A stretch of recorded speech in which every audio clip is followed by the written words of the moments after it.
And welcome back to part 2 of Shantae, Half Genie Hero, where today, after being fired by the mayor as the town guardian, we are literally ready to go as we look for new work to try and, I don't know, keep us afloat, whilst also helping Uncle Mimic with his contraption.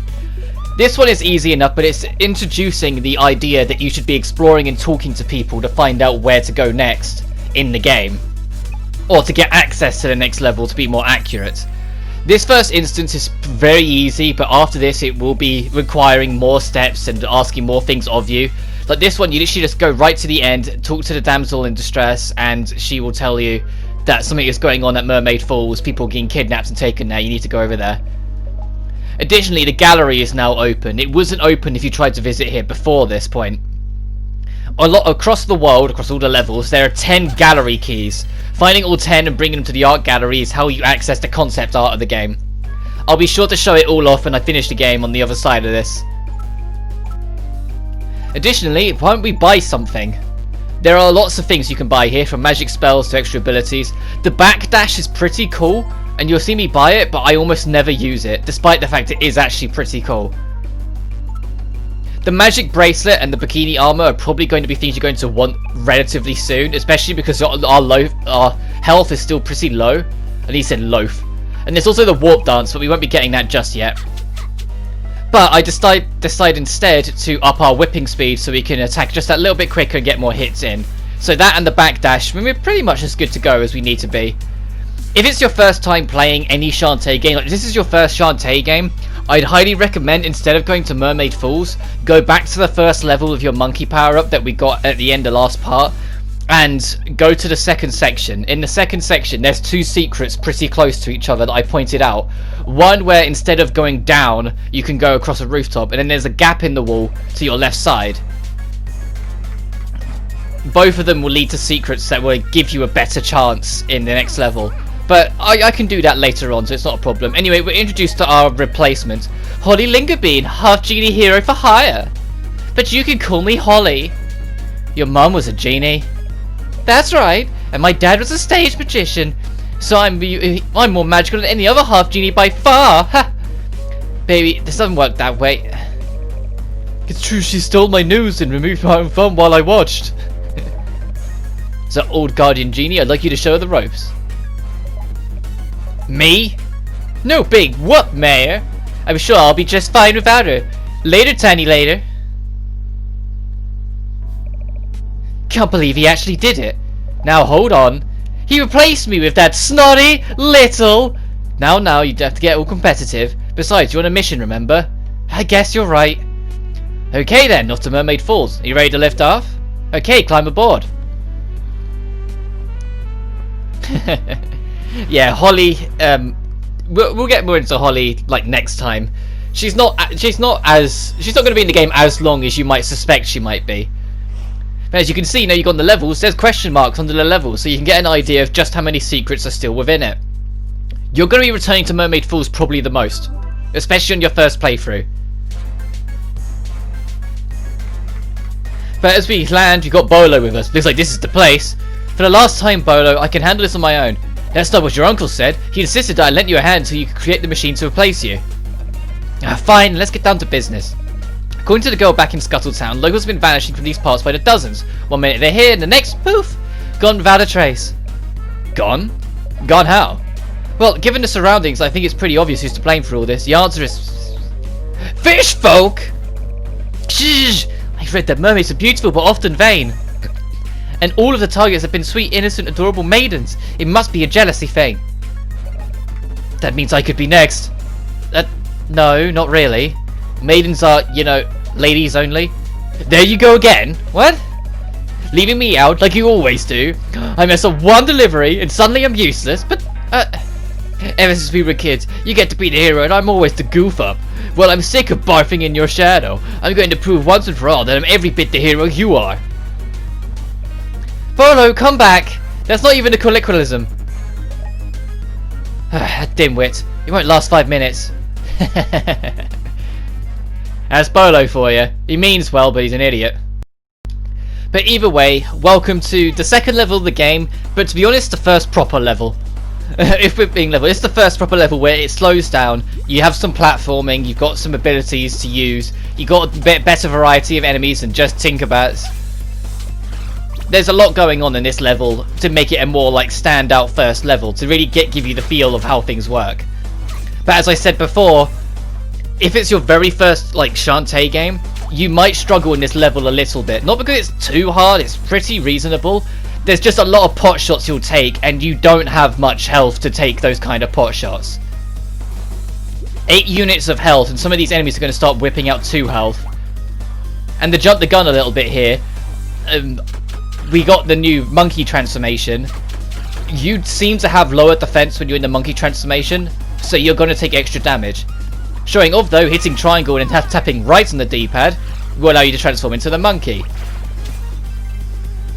There's technically 12 dances in the game, technically 16. What I mean by this is that you can hold up to 12 dances, but there's an additional 4 that you can trade for the 4 you buy in this game. There's 4 dances that you buy, which is what takes you up to 12, because there's 8 animal transformations. I know I'm kind of going backwards in my reasoning here, but stick with me here. But you can trade those last 4s to get a different 4. Most of the time they're gimmicky, like jokey ones, so don't worry about it. But you do have to buy them all if you want 100% in this game to be registered, which I think is kind of ridiculous, but it is what it is. It results in a lot of grinding you're gonna want to wish you didn't have to do. There is a multitude of collectibles in this section alone, but you're gonna see me get pretty much none of them. There is one we could try and get, but I eventually just decide, you know what, I'm going to be coming back anyway, I'll just get it in that cleanup. In fact, there's a couple instances like that where I know I'll have to return here several times anyway, because there's plot stuff that we'll have to collect here for future levels as well. I eventually decide to just kind of leave some of the collectibles we can get now, because it's like, well, I'm coming back anyway. Because there's one actually above us going across the top of the screen, but we need the bat transformation to get, I think. Or is it a different one? I think it's the bat transformation we need. I'll have to check at some point. But once you get through here, you have passed the first screen, and you go indoors into this cave where the... I almost want to say like the workshop, the Mermaid Workshop is in place. Because all these maidens... And by the way, there is a lot of maidens that have been kidnapped. Are gonna have like fish jump up to them and grab onto their legs to make them counterfeit mermaids. Watch. Dunk. If you stay on it, the fish will hurt you when it jumps up for you, so you will have to jump over. It's why there's extra hooks just above so you can go up and around. These little construction gator dudes, I don't know what their actual names are. It is worth trying to kill them, I think, right now. Just for the simple reason of later on there is a side quest where you need to collect gator steaks, and they're the only enemies that have a chance of dropping them. However, I don't actually know if they will drop it until you started the side quest. The reason why I say this is that I might have just been really unlucky, but every single one I killed dropped nothing. So it might be that they can, and I just got unlucky, or it might be that you need to wait for the side quest. Either way, I decide to kill them all as I go. Additionally, the monkey can grab onto the chains or any grabbable object as well as Shantae, and it's usually the better choice. You're going to learn very quickly the monkey is a very ideal way of travelling around, because it's slightly faster than Shantae in moving, can jump higher than Shantae, can cling onto walls, and will later on, and you could already have it at this point if you went back to the first level, can dash off of walls, making even more distance. You can dart around like a maniac in the monkey mode once you get some abilities for it. Because that is something you have to understand with pretty much every animal transformation. With the only exception I can think of being the spider, you will get an extra ability for them later on. Like, just because you get them, what they have on them then and there is not the end of their abilities. They will get more later on. Oh, you're going to see me like doubt myself a few times here. And also, yeah, I am playing this game in post just because I wanted to make sure I could get this project small enough. Like, I didn't want to start this project like recording it live and uploading it just for it to end up being longer than 3 weeks. So I recorded it all and then just went in post to make sure, because then essentially if it was going to be too long, I could just put it on the back burner until after SpongeBob. And that was essentially the plan. SpongeBob will be live though. I know like a few people kind of miss it when I do live projects, because I can, like, more random things can happen and I can kind of go, what, more often. And because I've been doing bigger projects, it's just unreasonable to do them live.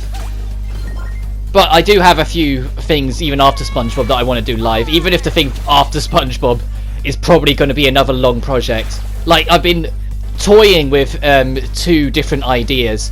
There's one that I actually tried to do a very long time ago with no commentary, but eventually deleted because it just wasn't what I wanted it to be. And if you know what that is and have been around long enough for it, don't spoil it for the rest of you.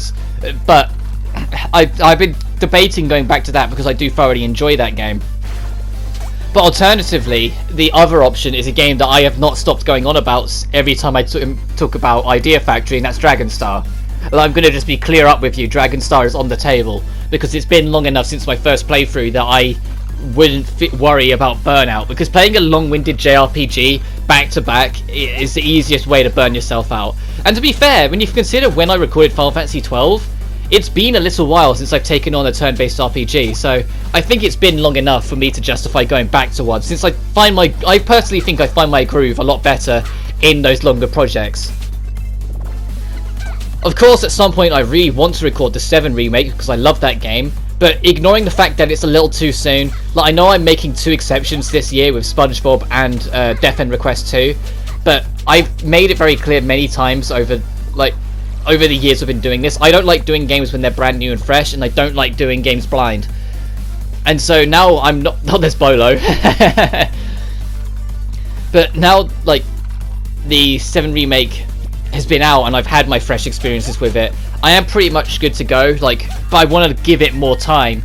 And secondly, I kinda can't anyway, because they blocked the final chapter from recording, and although Square Enix are usually pretty good of, like, anywhere between 6 months to a year later removing those blocked scenes, it's still like something I have to wait for. But once that's off, I'll probably be good to go to record it. But we'll see. They might do some free updates. I hope they do. I don't want them to do any big DLCs because I think that there's no real need to.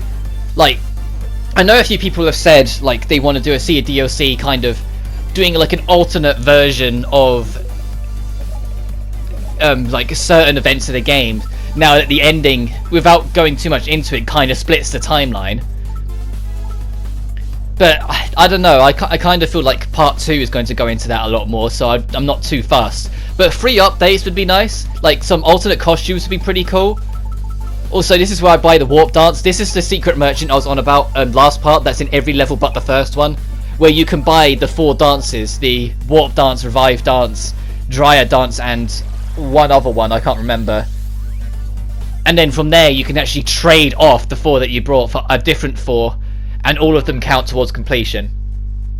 But once you've done that section and you go through here, you're done. There's no collectibles beyond this point, which is why from this point onwards, anytime you see me return to this level, I will blow the whistle or use the warp dance once I get to the end of this second section, because like, the only reason you come down here is to pick up oranges after your first run of the level. But oranges you don't need because they're like the weakest health restoring item in the game. And there's so many easy ways of getting other ones. Besides, you could even buy the mega potions if you want to, which also restore magic. Even if they are a little pricey. Just be wary because these barrels kind of hurt. Ow. Well, I said it's not that they hurt, it's that they're easy to hit you so they can build up quickly. Yeah, you even see me like top myself up. I was like, well, these oranges, so they're giving them out, so I might as well have one. Just the main thing about it is understand that Shantae has a lot more air mobility than you might think, but that doesn't mean you can get bold with it. You still need to be relatively close to the barrels, just nowhere near as close as you might think. And you'll be able to jump over them because her air mobility is just really good in this game. And also, Way Forward, company that makes all these games, have finally updated what's going on in the UK PS4 version, as well as a few other regions, I'm sure.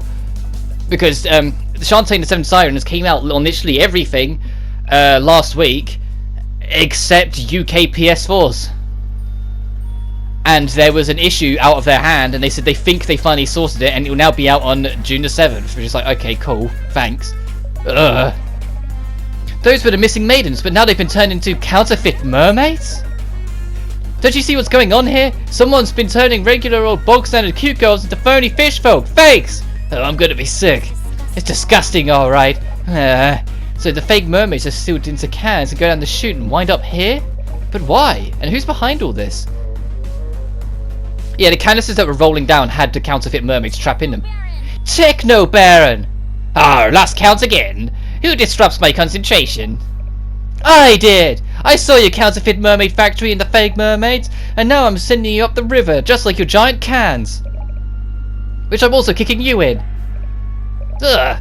How did you get past my techno grunts? No matter, you'll never leave this place alive. Have fun sleeping with the fishes.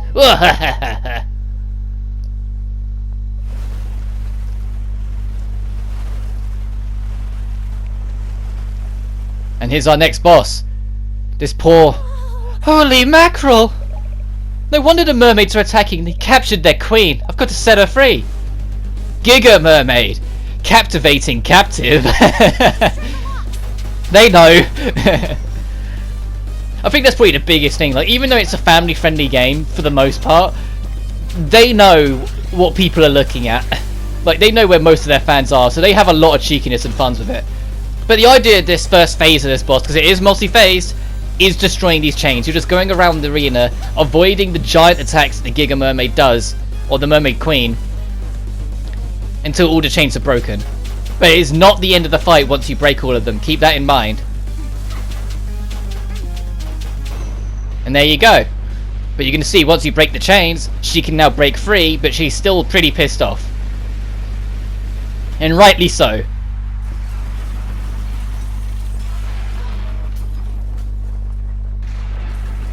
Boom!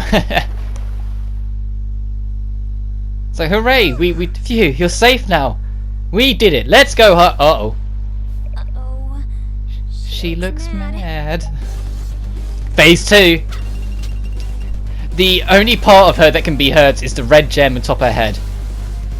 So whipping her boobs will not solve anything. But she really doesn't have that much health, and you've just seen why. It's because it's really difficult and annoying to get any hits on the gem. You can get a cheeky one when she lands on one side if you're quick about it, but she won't constantly just alternate between the left and right. It's kind of random which path she lands on. Like, you're going to see me start pressing right and then she's going to land left again, so I miss my chance. So it's kind of like you just got to flip an invisible coin to yourself every time she moves away to see where she's going to end up. Additionally, occasionally she'll flip around to slam with her tail, which just causes more problems than it's worth. See, I got another cheeky shot there. But the tail slam's easy enough to avoid. Like, she will stop moving before she slams it down, so you can see and react appropriately. Alternatively, if you have magic at this point, you can end this fight insanely fast. The right magic spells, like if you get triple shot, you can just stand on one of the platforms that is lifted up by her slamming on the side and just spam the fireball. Especially if you have the triple shot fireball, you'll definitely reach. But the boss fight isn't too difficult. It's a step up from the last one, but not too bad. You are selling fake mermaids as canned monster chow? Hey, we all gotta eat. Sales were high and supplies were low. What else was I supposed to do? Leave money lying on the table? I ran out of legit mermaids after my orders were filled. I just need a few shipments of B-grade products to help bridge the gap, that's all. It's just good business. I'll give you the business. Did it blow up? But you heard that right. It flew off and I said poof. So the mermaids weren't behind this after all. I guess I owe you all an apology. It was wrong for me to jump to conclusions. I hope you'll accept my apology. Apology accepted. Bolo, I was talking to them, not you. Anyway, I hope we can be friends from now on. Now let's get these girls back home. And that's the end of the second level.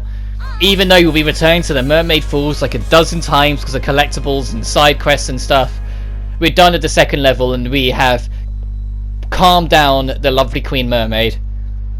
Time for our next power up though. Because like I said, the first time you clear any level, you're given a new transformation. So when you're ready, open this chest and see what's inside. You got the crab dance. The crab dance will finally allow you to enter the water properly and not just sit on the surface. However, you don't swim, you sink. You have to jump up to get out of anywhere. You cannot swim freely, and your jump is only so high. So although it is a new freedom, it will only take you so far. But you are smaller, so you can squeeze into small underwater gaps. But either way, that'll do for now. So next time on Shantae, we'll try and deal with Holly. But until then, take care.